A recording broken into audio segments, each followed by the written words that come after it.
that was just the glory days, though, man. And that takes me to this guy. So y'all know it. Y'all know he official, man. So let's just say it, man.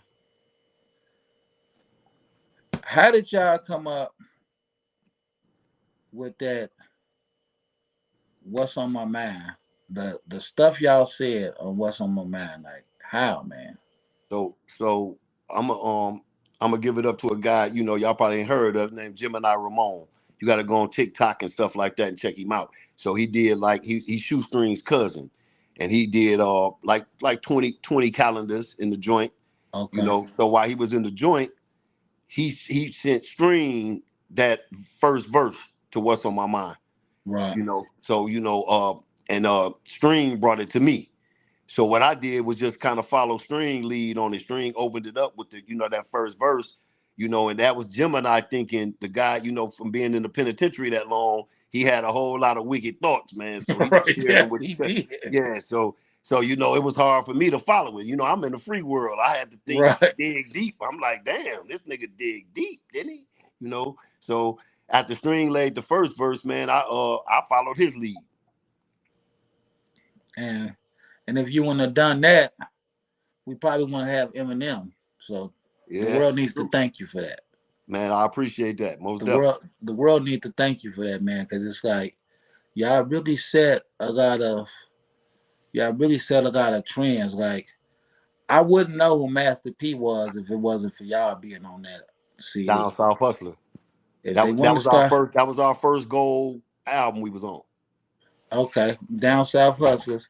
If Yeah. they wouldn't have started off with y'all, now let me ask a question: Did y'all ever? Why did y'all never work with Master P after that? Well, I mean, we had discussions, man.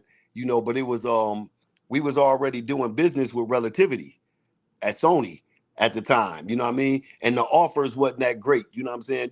Master P was a fair businessman. He wasn't never, coming to us on no ridiculous shit, but I mean stuff. But he was it wasn't the offers we was looking for. It was more on the give you a chain, give you a watch, that type of, we from Michigan. We're the money. We just Right. want money. We don't want Okay. no jewelry, I none of get it. that. Just give us, pay us. I get it. I get it.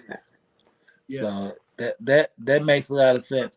And y'all had a wave going too. Like y'all kind of was the biggest thing on that CD at the time too, cause y'all. Well, at least where we was at.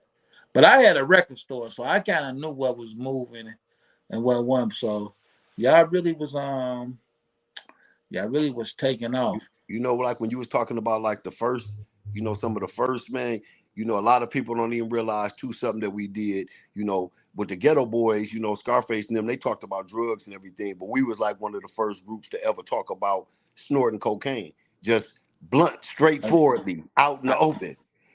Yeah. A lot of groups use a tomb metaphors. spree. Yeah, a lot of groups before us use metaphors. They wouldn't just say it like we did it.